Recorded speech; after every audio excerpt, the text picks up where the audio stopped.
Let's do it right now. So the free agent profile and prediction for first baseman Pete Alonso. Now, Pete Alonso was coming off a pretty damn good year, right? If we look at the stats right here, what is it? This guy hit 38 home runs, drove in 126 RBIs, set a career high in batting average, lowered that strikeout rate down to a very respectable 22.8%, put up an OBP 347, slug 524, 141 WRC plus, which was tied for his highest since that rookie year. Now, the WAR was a little bit lower because the defense is starting to fall off. I know you and I talked before the season that we were excited for these defensive adjustments that Pete Alonso has made over the years, just to see them all crash and burn in 2025. But again, you're not really paying for defense here. You're paying for a very consistent stick who's clutch, drives in runs. Like, it's no surprise to me that even in the bad years of the Mets, when nobody's getting on base in front of him, he's still driving in runs. He's always been good with runners in scoring position. He can hit doubles. He can hit home runs. He can play in any ballpark. He can handle New York. He can handle just about anything, right? If you get disrespected like that by a New York team and you come back and have one of your better offensive seasons, this guy's built for anything. So I'd be fully comfortable giving Pete Alonso a very, very solid deal, in which he deserves. After last season, he kind of got tossed to the side. Now, when it comes to my prediction, you're not going to like it, but I want to explain a little further because I don't have all the time in a contract predictions article where I got to break down 20 free agents to really get into the contract I think makes sense for the New York Mets and Pete Alonso, which of course is my prediction that he's coming back. I've had the time to go through it on my show, Locked On Mets, and I think he gets 5 for 150, but I think he's getting a lot of deferred money. So really, I actually learned how to do the math, how to figure out the interest rate and all this stuff. And what I was able to get to was a ballpark of, if you deferred $50 million of a $150 million deal, the AAV ticks down to about $26 million per. So now you're looking more at like 5 for 130 instead of 5 for 150. But I think he gets that big round number with the deferrals so that you sort of placate Alonso's ego a little bit. You keep him in a Mets uniform and you roll from there. So that's where I'm at with Pete Alonso's contract. Makes sense. Do you think he'll want to defer? Like, for example, we've talked about 3 free agents so far, and you haven't brought up deferrals at all. Why did you decide to do it for Alonso? To me, I think Pete Alonso is in an interesting place where he wants to get like 30 million per over 5, or he wants a 7-year deal. So I just think part of it is getting to that number that's comfortable. It's doing your homegrown player a favor. And it's also the Mets taking advantage of the deferral structure that is currently in place that is going to be grandfathered in some way in the new CBA. Like, they can't all of a sudden, when the CBA gets signed, say, all right, Dodgers, Shohei Ohtani now costs you $70 million a season. Sorry, that rule's gone. Like, it's not going to be like that. So I think Pete Alonso is the perfect contract for the Mets to sneak in one big deferral and give Pete Alonso the contract he wants, but at an AAV that's more comfortable for the Mets when you knock it down by a couple million per. My biggest issue with Pete Alonso is not an issue with Pete Alonso at all. I don't know where he's going if it's not the Mets. Because let me tee you up. What are your landing spots so far? And then I want to break those down. So landing spots, and I don't have anyone else to blame here. These were my own. I wrote the article on the landing spots. I had the Red Sox, which does seem to be a team that is interested in Pete Alonso in some capacity.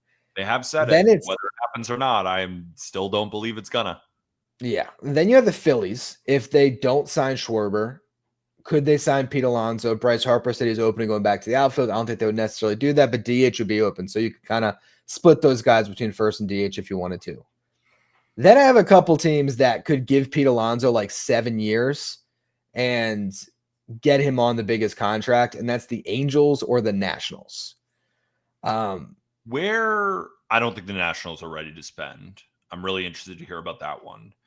Angels, I could see it because they just traded away Taylor Ward. They want to compete. They're reloading their starting rotation. And I understand moving off Ward. He's got 1 year left. They do have Nolan Shanwell at first base. Maybe Pete Alonso would be more of their DH. To me, I can get there. so with the Angels, I think, look, they have Shanwell, but what has he done? And I know he was rushed to the big leagues, but what has he done in the first couple seasons of his career that's going to stop you from adding Pete Alonso at first base? Not much. But if anything, yeah, you float him on in trades. You know, see if you can stick him in a corner outfield spot. I don't know, but like it shouldn't stop you from getting Pete Alonso. They're also talking about Trout maybe not DHing as much next season, so maybe there are some at bats there. It's just a team that I could see giving Alonso like that's the team that I could actually see giving Alonso 7 years. The Nationals are the team that should give Alonso 7 years, because if the Nationals sign Pete Alonso and add him into the fold with some of those young hitters that they have, now all of a sudden you got CJ Abrams, James Wood, Pete Alonso, Dalen Lyle. Like, that lineup is not terrible anymore. Yes, you're not that much closer to contending in 2026, but you have a bedrock now in that lineup that you can build around. And maybe James Wood gets pitched to a little bit because he has Pete Alonso giving him protection. So I love that fit for the Nationals. I don't think they do it, but I think he makes all the sense in the world to be the free agent that they spend on, especially because he has great numbers in that ballpark and obviously spent his entire career in that division. So it makes sense kind of in a vacuum. The Nationals have always kind of had money to spend, and they have an opening at first base, and you bring in a veteran like that to provide some protection to some of the guys in the lineup, but also just help them along. The thing is, and I've talked about this on the show, is I feel like the larger baseball community doesn't realize how much they stink. Yeah. Point blank, period. They stink. They had one of the lowest run differentials in baseball, lower than the White Sox. It's like them and the Rockies. They took a step back from 2024 when they won 71 wins to 66 this season. They have no semblance of a rotation, and they are likely to trade away Mackenzie Gore. You talked about Dalen Lyle being the third option. He had like 3 good months. And I'm not saying like I don't like Dalen Lyle. I'm just saying that's where they're at. They have absolutely no bullpen either. So you bring in Pete Alonso. When are they competing? In what year of that contract? Year 4? And then how good is Pete Alonso? I still think he's going to hit his home runs back then. It's not like I wouldn't give him a 5-6 year deal. Of course, when you're signing these guys, of course, the 4th, 5th, and 6th isn't going to be great. But if I'm signing Pete Alonso, if I'm the Nationals, that means I'm expecting to compete, maybe not next year, but the year after. I don't think they're even close to that. I still think they're 3 years out from being even a wild card team. That's why I just can't get there with the Nationals, even though in a vacuum, I understand why he would be a good fit. Yeah, and that's why, again, I don't think it happens. But to me, these are the deals that should happen more, because you're so worried about, okay, our window isn't open until 2028. Well, if you have Pete Alonso in place, that window's a lot closer to opening, and there's a trickle-down effect of what he can mean to your lineup and to your young hitters that need to develop so that you can get closer to that window. So again, I don't think that the Nationals are necessarily going to do it, but they have wide open books. It's not going to give them a payroll that they can't handle to put Pete Alonso on their payroll. And if it was a deal that spanned beyond the 5 years, maybe you can get him even a bit below what I was projecting on a 5-year deal. So maybe you can get him for closer to 25, 26 million if you're giving him way more years. Again, I think it goes back to the Mets. I don't think the Mets, unless they're really all in on Murakami, I don't see how they would replace Pete Alonso. And you're in win now mode. I think they have to bring Pete back. I almost think that it's more important to bring Pete Alonso back than Edwin Diaz back. So I think that it gets done. But again, that's the issue with Pete Alonso. And that's why we went into February last year before he got signed, because it's so hard to find a landing spot for him. It really is. Yeah. Not a lot of teams want to spend that much money on first baseman, and not a lot of teams have a need right in that area. Another team that we mentioned in the Schwarber part, the Reds could make sense here. It's a similar need. If they have the money, imagine all the home runs that he would hit there. Another veteran bat, consistent, who can spray 40 home runs with ease. I like the fit there. What do you think? I think if Pete Alonso signs with the Reds, he's going to get to that 500 home run total. I think that'll help.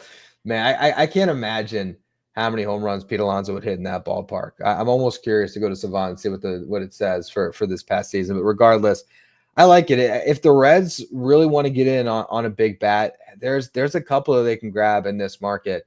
I wish they would. I don't expect them to, but it would be a nice fit. And I will say, I think Jeff Passan did list the Reds as one of those teams that fit Pete Alonso in his rumor article earlier this week. So there could be a little something there.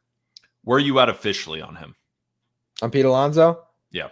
I think he comes back to the Mets. I really do. I think, there's a lot of people that believe that he's not a David Stearns guy and they don't want to pay him. I think they saw some issues in his game after the 2024 season. There was a clear decline in if you look at the batted ball data, and he answered all of those questions this past season. His hard hit rate jumped by 8%. His average exit velocity was the highest it's ever been in his career. He had set a career high with doubles. Is he a great first baseman? No. Does he have the yips thrown to first? Absolutely. But this lineup is going to be a lot different without Pete Alonso, and I think they bring him back. They also, unless they go out and trade for a big bat or sign a different one, it's not like it's easy to replace Pete Alonso, because we think, oh, well, they have Juan Soto and they have Francisco Lindor. A lot of other questions behind those two. Pete Alonso has been the consistent guy in the middle of that engine before Soto got there, pushing their offense across. Like, Dave Stearns can look at his spreadsheet and say, well, first base defense isn't worth paying this much money and this bat is good. Let's see what life is like if you aren't able to replicate that, if you aren't able to aggregate, right? Like I'm sure Dave Stearns wants to do. Bats like Pete Alonso don't just come up, right? Go look at your farm system. You have a lot of great players. Carson Bench would be at the top of that list. Is Carson Bench going to be the type of hitter that Pete Alonso is? No. Right? So if I'm the Mets, you can say that, oh, we're out in the market and maybe we'll bring back Pete. You better bring back Pete, because if you don't and you don't replicate him, this offense is going to suffer no matter what you do to the starting rotation. I think everything fell into place for Pete Alonso to come back when you consider that Mark Vientos had a terrible season too, because that was the one internal option. And I know Ryan Clifford, a top 100 prospect now at Just Baseball. There's a lot of people that are high on Clifford, and he's got a ton of power. You would be so lucky to have Ryan Clifford put together the career that Pete Alonso has up to this point. It's quite literally the best power hitter the New York Mets have ever developed now. Franchise leader in home runs. You just got to bring him back. So we'll see what happens, but it does feel make sense for them to defer some of that money if the Mets do bring him back too. Be like, we will give you that 150. We just want to defer some of it because we want to spend more money in order to go win a World Series. Pete, you in? I'm sure he'd say yes. Yeah, Pete, can you, instead of taking $30 million a year right now, take $20 million a year for the next 5 years, and then 5 years after you retire, you're going to get, a $10 million check every year, a $5 million check every year for a decade when you're done playing. And you can say that you've played your entire career with the same team and you'll never buy a beer again in Queens. Exactly. And if you don't, Juan Soto is definitely going to run down that record. So you really need those 5 years to pad it. So, you really make it tough on Soto over 14 more years to get there.